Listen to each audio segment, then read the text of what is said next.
I shot a music video recently and I was so upset for not taking with me my EOS 6D, which I use for stills, because I had the opportunity there and there, every bit after every shot or every scene that I shot videos of, to take images. But yeah, I didn't take along with me my EOS 6D, so I couldn't really have that flexibility in taking images. But I felt like, well, if my Blackmagic Pocket Cinema 4K, which I was using to shoot a music video, has the feature for stills, why don't I as well take the images with them? So I wasn't really having high hopes or whatsoever for the images that this camera was going to yield.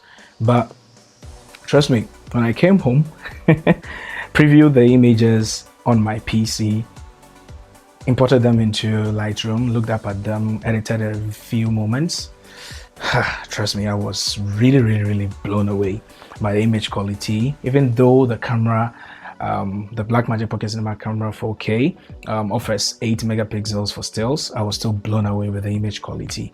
And actually, that brought my mind to this topic to address: are megapixels all that there is to image quality?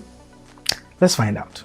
So you've been paying attention to photography cameras, be it DSLRs, mirrorless cameras, phone cameras, and all types of cameras that can be used for taking images. Megapixel count is actually a huge topic that's mostly talked about, and we're going to address that in this video. So back again to the question: are megapixels all that there is to image quality?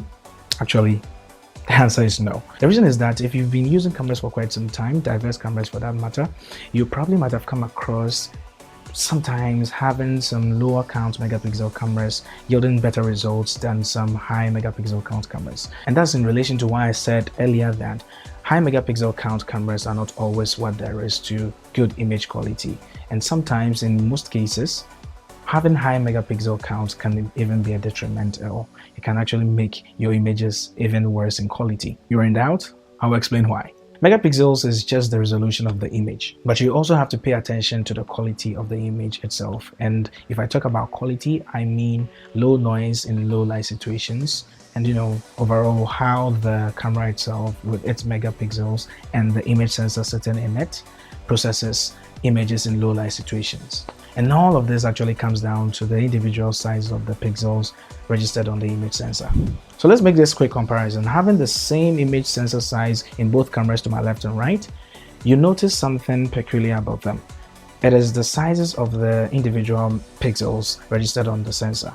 And if you notice, one has fewer number of the megapixels but in larger sizes, and on the other side you notice that there are a lot of pixels clustered all over the image sensor. So let's look at the first image sensor and explain some advantages and disadvantages of it. So let's look at the first image sensor. You notice that the pixels in here are quite big in comparison to the other one, but this time there are fewer number, because of the large size of the individual pixels. And what you're going to get if you shoot on a camera having this image sensor is that you're going to be able to capture a lot of light in there, and the little light, even when you shoot under low light situations, because of the large size of the individual pixels, they're going to take in as much as it can. And in comparison to the other image sensor, they are smaller, and so they are not going to take as much of light to register the image. And so what you're going to notice on the image sensor with the bigger pixels is that you're going to have fewer to no noise as compared to the other image sensor with smaller individual pixels. But on the image sensor with a lot of smaller individual pixels clustered all together, is going to have a better resolution in terms of sharpness and detail more than the image sensor with bigger individual pixels.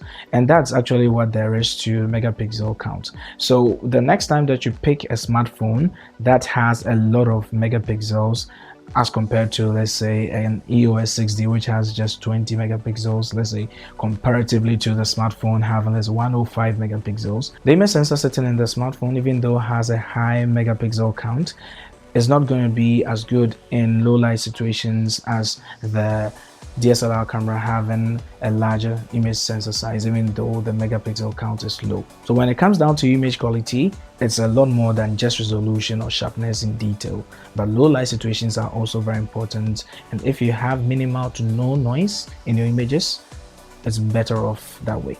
And so don't be fooled by these camera manufacturers coming out with cameras, even phones, having a lot of megapixels. What matters here is that the size of the image sensor as well as the individual pixels registered as the megapixel count of that particular camera is what matters. And so the next time you're buying a camera, consider this and make your choice the right way, so that you don't come home with high expectations. When you capture the images in low light situations, for instance, you regret having that camera. Also, we have various image sensor sizes, and I need to talk about them. We have the APS-C, that's also termed as a crop frame, also the full frame or the Super 35, and the medium format. The medium format sensors are mostly for high professional work. They have huge individual pixels registered on the image sensor, so you can come home expecting good image quality with your camera when you shoot on a medium format, because it's for high professional work, and it has little to no noise registered on the images, even in low light situations most of the time. Alright, so this brings us to the end of the video. If you enjoyed it, please give it a thumbs up, subscribe to my channel if you haven't, and turn on the post notification button so that you'll be always notified of future videos that I upload over here, informative videos that you can learn a lot from. Comment, do all the things that you need to do to engage with my content, and check out all the videos also that I have over here. It's as good and as informative as this one that you just watched. And of course, just as I say every time, I'm gonna catch you later. Have a wonderful day. See ya.